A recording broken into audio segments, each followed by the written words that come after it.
Je m'appelle Simon, Oui. Je suis étudiant à Le Mans et je voulais vivre à Montpellier.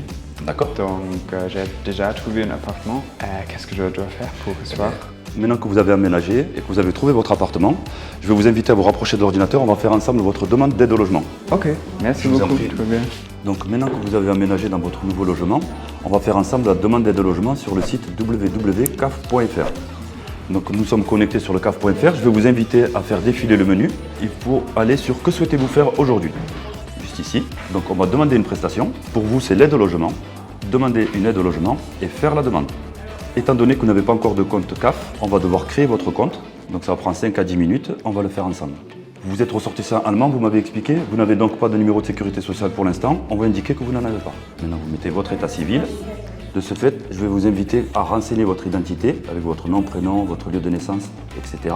Je vous invite aussi à renseigner votre numéro de portable et votre adresse mail. Il y aura beaucoup d'échanges avec votre CAF par ce biais-là. Pour la demande d'aide au logement, nous avons besoin des pièces suivantes. Votre titre de séjour, passeport ou pièce d'identité, votre RIB ainsi que votre contrat de location.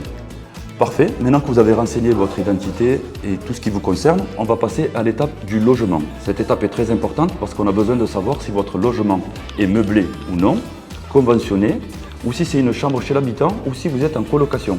Quel est le type de logement que vous avez pris du coup Moi, le logement, c'est meublé. D'accord. Vous vivez en colocation ou vous louez seul? C'est une colocation.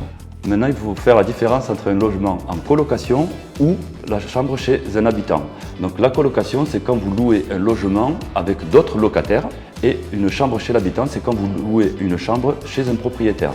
Il faudra bien renseigner aussi si votre propriétaire est un propriétaire moral, type agence immobilière ou société, ou si c'est une personne physique, un bailleur tel qu'un propriétaire particulier. Donc maintenant que vous avez renseigné votre identité ainsi que l'identité de votre bailleur, vous allez devoir faire la suite des démarches. Je vous invite à faire le nécessaire. Je coche la case, j'ai pris connaissance des conditions d'utilisation du service, je valide. Maintenant que vous avez pris connaissance des conditions d'utilisation du service et que vous avez validé, nous allons devoir déclarer votre situation professionnelle. Donc il va falloir indiquer si vous êtes étudiant, étudiant boursier ou non boursier. Si vous êtes apprenti et que vous avez un contrat d'apprentissage, il va falloir indiquer que vous êtes apprenti. Et dans le cas où vous avez un contrat de professionnalisation, il va falloir indiquer contrat de professionnalisation. Donc à la fin de votre démarche, pensez à télécharger le récapitulatif et à le conserver. De plus, nous vous invitons également à mettre votre nom et prénom sur votre boîte aux lettres, car en effet, si ce n'est pas fait, vous risquez de ne pas recevoir les courriers de la CAF et les prestations qui vous sont versées pourraient être suspendues. Vous avez pensé à mettre votre nom et prénom sur votre boîte aux lettres ?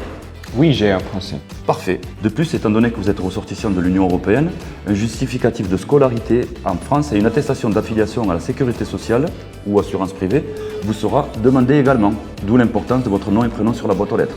Et pour les personnes de nationalité étrangère, un extrait d'acte de naissance de moins de 3 mois et un titre de séjour en cours de validité pourra vous être demandé. Et voilà, monsieur. Merci beaucoup. Je vous en prie, je vous souhaite une excellente journée. Également.